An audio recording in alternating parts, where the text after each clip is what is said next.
দেখুন বন্ধুরা, আমি চিকেনটা ধুয়ে বসিয়েছি আর এই যে গ্যাস জ্বালিয়ে দিয়েছি। এই দেখুন আমি ঘি দিচ্ছি, আজকে ঘি দিয়ে করছি, ঘি দিয়ে করলে খুব টেস্ট হয়। এবার দেখুন আমি আলু দিচ্ছি, আলু দিলাম,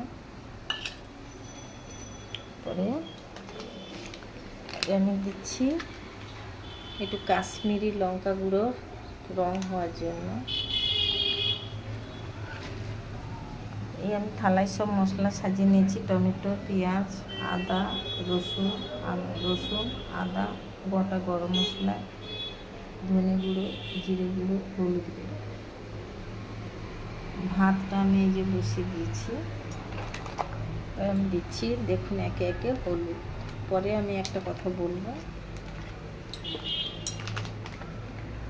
এটা দিচ্ছি জিরে,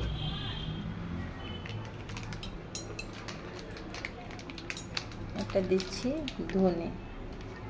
আমি সবসময় একটু ধনে গুঁড়ো ব্যবহার করি, কারণ পেশেন্ট রুগী আছে খায়, খুব শরীর খারাপ, ওনারও খুব শরীর খারাপ যারা খায়।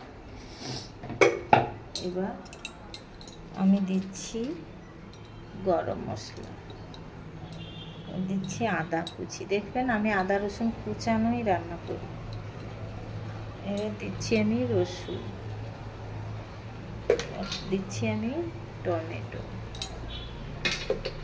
এবার দিচ্ছি কাঁচা লঙ্কা, পেঁয়াজ। কাঁচা লঙ্কাটা আমি দিয়েই থাকি, কারণ ওর একটা আলাদা টেস্ট আছে, তাই জন্য এই আমি দিচ্ছি।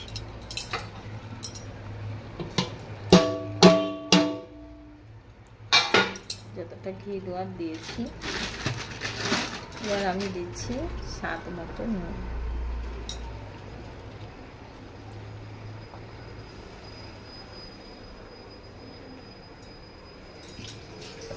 আমার একা একা ভিডিও করতে এটাই সমস্যা।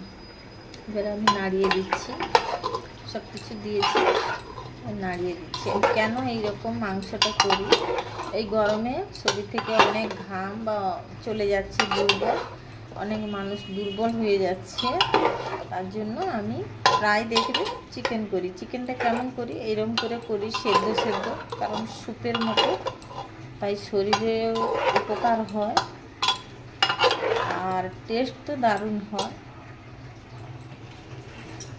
আর আপনারা দিয়ে দেবেন গোটা কল তেজপাতা, মানে এটা টেস্ট বা সেন্ট অদ্ভুতভাবে হয়। সবই দিলাম আমি।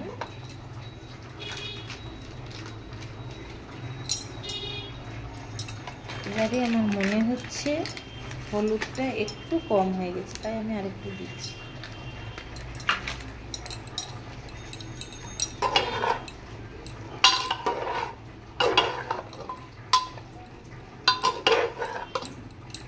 এবার আমি হালকা একটু সর্ষের তেল দিচ্ছি, সর্ষের তেলে কালারটা আসে, তাই অল্প একটু হলুদটা দিলাম, তো সর্ষের তেলটা দিলে কালারটা আসে।